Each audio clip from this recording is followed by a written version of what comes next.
Hello, Steve White, Steve White's 89. Well, Lightyear is dying at the box office. Buzz Lightyear is not having a good time at the box office. Now, why though? Now, there's a couple of explanations. The first, easiest one to dispel is the whole you-know-what, that people haven't been going to the cinema and they don't want to go to the cinema anymore because of that. Well, that was blown out of the water when Minions made 123 point something million in its opening weekend.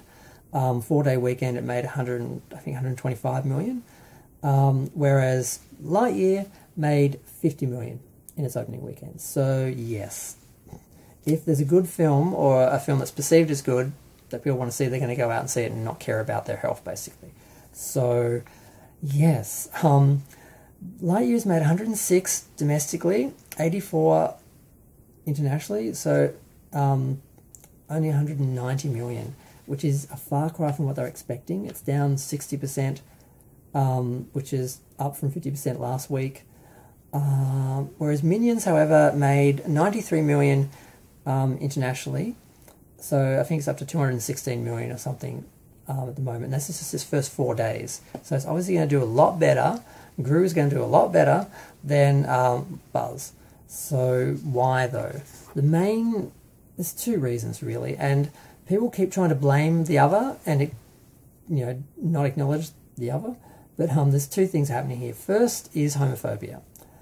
Basically, Disney is supporting LGBTQI rights and issues, and they, for a change, are actually standing by. Because they used to just give lip service to it. They'd put a couple of gays kissing in a film and they cut it out for foreign distribution so they didn't have to worry about stuff like that. Well, they actually kept this one in, and it has hurt the film. But not really for what it is, because if this film had been released a year ago or a couple of years ago, it would have flown under the radar. It's not passionate, it's not sexual, it's just two mums giving each other an affectionate kiss because that's just what parents who are affectionate with each other do.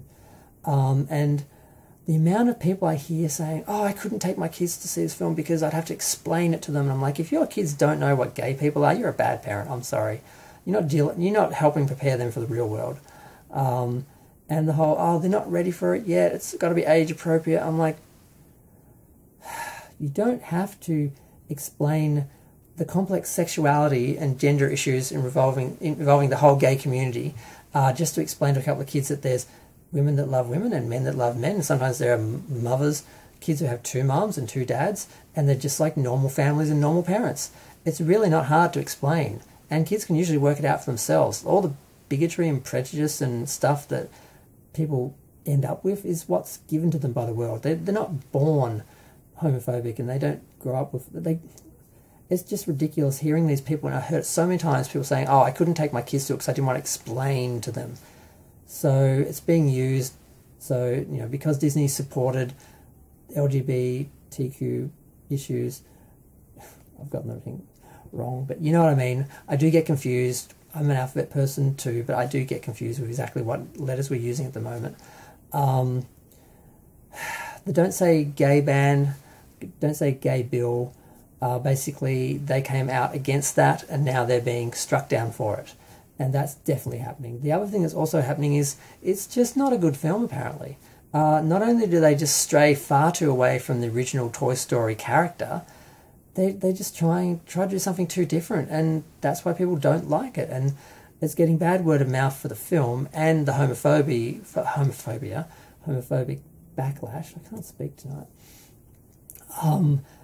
It's getting both, and people are trying to blame either. It's both. It's not a great film. It strays way too far from the original character. It's not the original character, and I don't see why the toy wouldn't have the same voice and be based on that character and why they wouldn't be more similar, but they're basically saying, well, we don't like the Toy Story characters, so we're just going to create our own, better, darker, cooler, with a younger, more, woke actor, and, that's like our Buzz here. And it's like, well, no, they wanted their Buzz here, and they didn't get their Buzz here, they got your Buzz here, and they didn't Buzz Lightyear.